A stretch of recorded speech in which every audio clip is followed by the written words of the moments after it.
Bukod kina Ice Guerra, Rochelle Pangilinan at Alden Richards na nagbigay ng kanilang paliwanag tungkol sa hindi pagsipot sa katatapos lamang na 47th anniversary ng Itbulaga noong Sabado, August 1, kundi pati na rin ang batikang host, aktor at vlogger na si Jimmy Santos ay nagbahagi na rin ng kanyang rason kung bakit hindi siya nasilayan ng taong bayan sa nasabing okasyon ng Dabrakads. Si Ice Guerra ay nagbigay din ng kanyang mensahe sa mga Dabrakads at idinerect pa ang pagdiriwang na nasabing anibersaryo ng Itbulaga noong July 30, 2026 episode.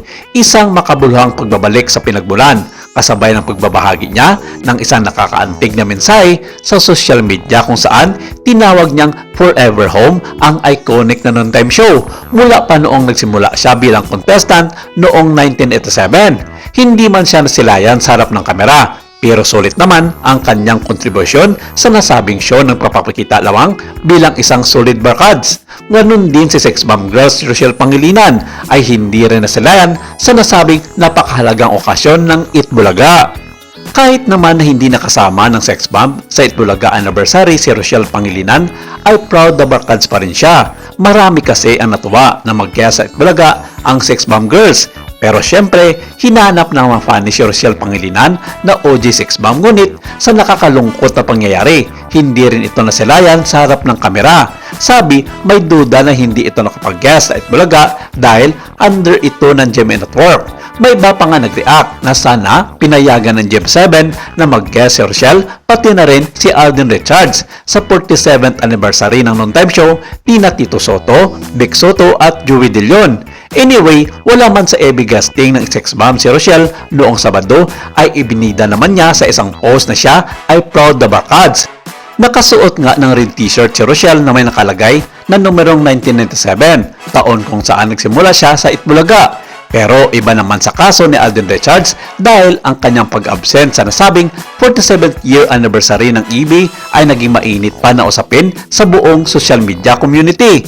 Hindi katulad ni Rochelle Pangilinan at ni Ice Guerra, hindi ito nagparamdam sa kanyang mga kapwa Dabrakads at mga fans na sinabi ng mga ito kahit isang video clip lamang para sa lahat ay hindi ito nagbigay ng kanyang pahayag. Sa kabila nito, nalagay din sa spotlight ang isa pang Dabrakads na hindi nasilayan sa nasabing big event ng Itbulaga at ito ay walang iba kundi si Jimmy Santos.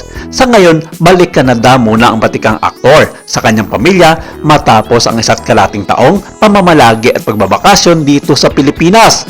3 araw matapos ang selebrasyon ng Itbulaga ng kanilang 47th year anniversary, nagsalita na rin si Jimmy Santos at sinagot ang ilang mga netizens kung bakit absent siya sa nasabing event.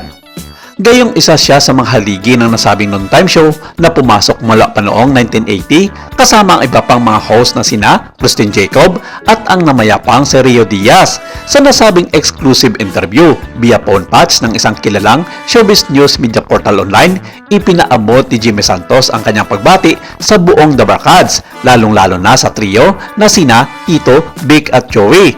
Ngunit nang tanungin siya kung bakit hindi siya nakarating sa nasabing pagdiriwang, sinabi lamang nito na wala siyang natatanggap na imbitasyon mula sa pamunuan ng TVJ. Ayon sa kanya, matagal na siyang hindi nakakapag-banding sa mga dating co-host maliban na lamang sa kamustahan nila sa social media.